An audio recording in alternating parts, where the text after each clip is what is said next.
অথচ শেখ হাসিনা কইয়া দিছে যে আমার চা বাগানের মানুষরা কষ্টে থাকবে না, তাদেরকে অবশ্যই সব ধরনের সুবিধা দিতে হবে। শেখ হাসিনা ঢাকা থেকে কয় সুবিধা দিতে হইব, আর আমাদের যারা নেতা এরা কয় দেশ না পকেটে ঢুকা, দেশ না পকেটে ঢুকা।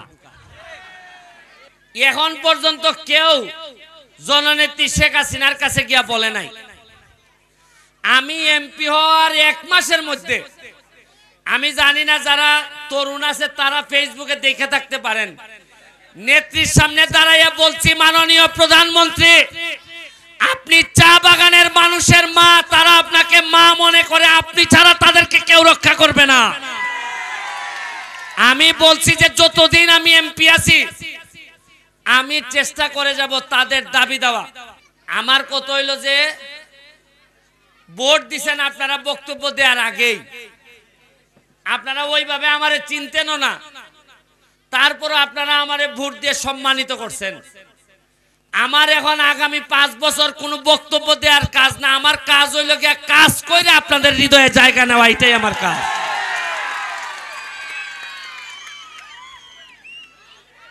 এই যে গান শুরু হইছে, আগামী দুর্গাপূজায়ও গান হবে। আমি আপনাদের বাগানে আগামী দুর্গাপূজার সময় লিটন রে বলে যাচ্ছি যে আপনাদের দুর্গাপূজার গানের যা খরচ লাগে আমি দেব, এবং বড়ভাবে যেন গানের প্রোগ্রাম হয়। এখানে চুলকাইতেছে, ভিতরে মনে পোকা ঢুকছে, মানে আমারে এমন ফুল দিছে, ফুলে ফুলে এখন আমার শরীর চুলকাইতেছে সব, আর গরমও মাশাআল্লাহ। শুনেন,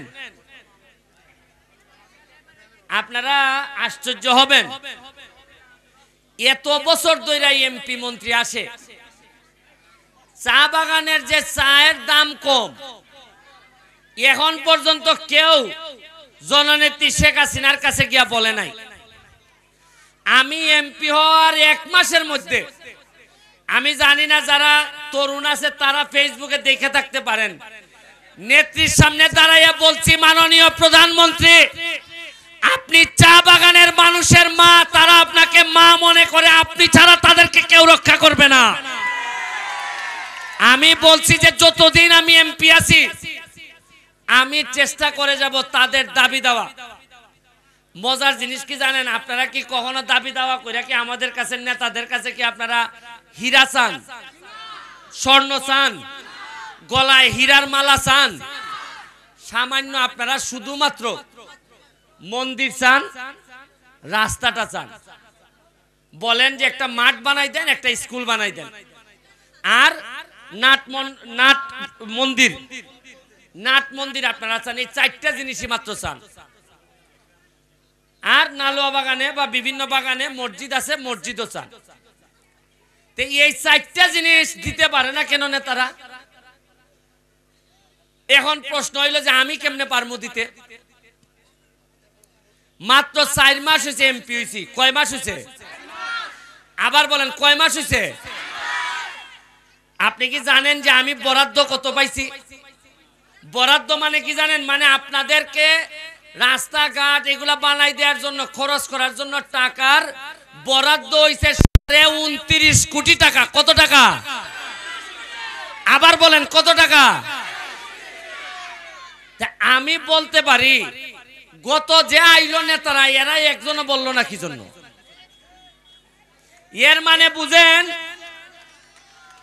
4.5 মাসে 29 কোটি যদি পাইয়া থাকি, তাইলে আগামী 5 বছরে আমি কত টাকা পাইমো? তাইলে আগের নেতারা কত টাকা পাইছে আর কি করছে, এমনকি সামান্য একটা রাস্তা আমু থেকে নালুয়া পর্যন্ত কইরা দিতে পারে না এরা। আর নির্বাচন আইলেই খালি কয় গো বঙ্গবন্ধু ভোটের অধিকার দিছিল গো, তাড়াতাড়ি ভোট দিলাও। শেখ হাসিনার দোয়াই দিয়া ভোট লয়ে জায়গা। অথচ শেখ হাসিনা কইয়া দিছে যে আমার চা বাগানের মানুষরা কষ্টে থাকবে না, তাদেরকে অবশ্যই সব ধরনের সুবিধা দিতে হবে। শেখ হাসিনা ঢাকা থেকে কয় সুবিধা দিতে হইব, আর আমাদের যারা নেতা এরা কয় দেশ না পকেটে ঢুকা। সামান্য ৬,০০০ চা শ্রমিকের জন্য সোনারঘাটে আইছে ৫,০০০ টাকা কইরা। কত টাকা কইরা? আমি মাত্র ২টা বাগানে চেক কইরা দেখি কি প্রায় ৮০ জন যাদের নাম ঠিক আছে, বাপের নাম ঠিক আছে, যেমন ধরেন আমি কই রমা মুন্ডা ধরেন নালুয়া বাগান, তার বাবার নামও ঠিক আছে, ঠিকানাও নালুয়া বাগান ঠিক আছে, কিন্তু যাটা দেওয়ার টাকা আসে মোবাইল নাম্বার, এই মোবাইল নাম্বার দেওয়া আছে বরিশালের এক লোকের। মানে সবই তার ঠিক আছে, খালি টাকাটা পায় না।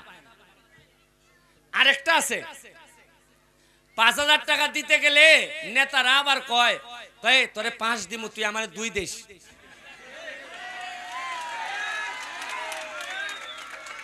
তা আবার কয় ও শোন ৩ যদি সিটই বেশি, ২ দে আমারে দিতে না, তুই যে ৩ পাইতাছ সেটাই তো বেশি বেশি। কিন্তু এইবার আর হবে না ভাই, হবে না। এইবার কইয়া দিছি আমি খুব নিরীহ মানুষ, কোনোদিন কারো সাথে খারাপ ব্যবহার করি না আমি। তবে আমার চা বাগানের কোন মানুষের টাকা যদি অন্যায় ভাবে খান, তাহলে কলিজা থেকে পর্যন্ত টাকা তুললে বাইর করে নিয়ে আসবো আমি। আরো আছে, চা বাগান থেকে আগামীতে নেতৃত্ব তৈরি হবে। এইটার জন্য কি দরকার? পড়াশোনা করতে হবে। আমার কি ব্যারিস্টার না হইলে কি আমি এমপি হইতে পারতাম? আজকে ব্যারিস্টার হওয়াতে আমার সারা বাংলাদেশের মানুষ পছন্দ করছে। আপনাদেরকে পড়াশোনা করতে হবে। এখন আমি এমপি হিসাবে আমার কি কাজ? এখন পড়াশোনার দায়িত্ব কি সব বাচ্চার মাদের? মারা টাকা পাবে কই? মাদের স্কুল নাই, স্কুলের টিচার নাই, বাগান দেয় না। আমি কথা দিয়ে যাচ্ছি, আমি এমপি ব্যারিস্টার সুমন, চা বাগানের যতগুলা বাচ্চা আছে আমার ছেলে মেয়ে যে পরিমাণ সুবিধা পাবে, আমি চেষ্টা করব আপনাদের বাচ্চাদেরকে আমি সেই সুবিধা দিতে। আপনারা চাইয়া দেখেন আমি দেই কিনা। এই চা বাগানের প্রতিটা ইন্ডাস্ট্রিতে মাধবপুরে আমি বলে রাখছি যে আমার চা বাগানের ছেলে মেয়েদেরকে চাকরি দিতে হবে, যাতে যে ছেলেটাই পড়াশোনা করবে, মেট্রিক পাস করবে, তার যেন চাকরির অভাব না হয়। আমি বলে রাখছি আমার এখন কাজ, প্রথম কাজ এবং প্রধান কাজ হইল গিয়া আগামীবার ভোট আসার অবশ্যই এর আগে আমু থেকে নালুয়া পর্যন্ত যাতে একটু কষ্ট না হয়, পুরা পাকা রাস্তা করে দেয়। এটা হচ্ছে আমার প্রধান কাজ। কারণ আমি জানি আমি এই নালুয়াতে আমি আপনাদের এই মাঠে ফুটবলও খেলছি আমার জীবনে। আপনারাও অনেকে যারা ফুটবলার আছেন তারা চিনেন আমি যেখানে খেলা গেছি। আমি এইখানে এই সময় প্রসিকিউটর ছিলাম। আমি এখানে কয়েকবার নালুয়াতে আমি শীতের সময় আমি কম্বল দিয়ে গেছি। আপনারা যারা আছেন অনেকেই চিনেন হয়তো। একবার কম্বল দিতে আইসা 40,000 টাকা দিয়ে একটা ব্রিজ বানাই দিছিলাম। ওই সময় ছিল সঞ্জু চেয়ারম্যান। আমি আপনাদের জন্য এই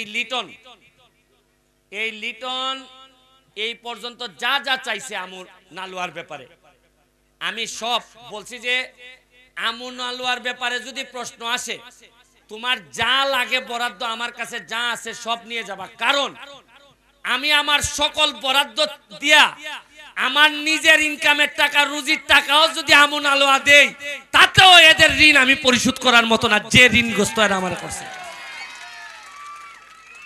এইবার বৃষ্টিটা শুরু হইলেই মনে আছে আপনাদের জন্য আমুতে আমি আমের চারা নিয়ে আইছিলাম গত বছর, মনে আছে কিনা আপনাদের অনেকের? আমি চারা নিয়ে আইছিলাম, আমের চারা। আপনাদের আন্দোলনের সময় 120 টাকা মজুরি বাড়ানোর দাবিতে আন্দোলনে আমি খাবার পাঠাইছিলাম। এইবার আবার আপনাদের আমু নালুয়াতে অসংখ্য আমের গাছ আমি পাঠাবো, যেগুলা আমি আনবো চাঁপাইনবাবগঞ্জ থেকে। আমি কথা দিছি যে আমার এলাকায় শুধু মিষ্টি আম খাওয়ার জন্য সারা বাংলাদেশ থেকে মানুষ আসবে এবং পুরা সিলেট থেকে আমি আমার এলাকাটার এমন ভাবে তৈরি করব সারা বাংলাদেশের চা বাগানের মানুষরা আফসোস করবে যে আহারে নালুয়া বাগান থেকে যদি একটা মেয়ে বিয়ে নিতে পারতাম। কেরে আমরা সভ্য হইলে, আমরা ধনী হইলে আমরা আফসোস করতো না? শুনেন, মাটির কারণে এলাকার দাম বাড়ে না, এলাকার দাম বাড়ে মানুষের কারণে। মানুষ যদি সভ্য হয়, মানুষ যদি শিক্ষিত হয়, এই এলাকার দাম এমনিতেই বাইরে যায়। সৌদি আরবে যান, মাটিতে কোনো ফসলই ফলে না, কিন্তু তাদের মাটির এত দাম হইল কিভাবে? কারণ এরা মানুষগুলা বিভিন্ন ভাবে তেলের ব্যবহার করে অনেক ধনী হয়েছে। আপনাকে বুঝতে হবে এইগুলা। আপনারা দেখেন, এই সব কথা বললে তো অনেকে আমার শত্রু হয়ে যায়। 1870 সালের দিকে ব্রিটিশরা এখানে আসে। কত সালে? বহু আগে, প্রায় 200 বছর আগে।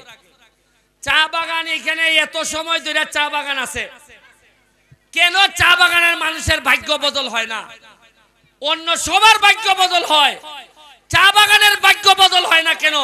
কেন চা বাগানের মানুষের 170 টাকার মধ্যে থাকতে হয়?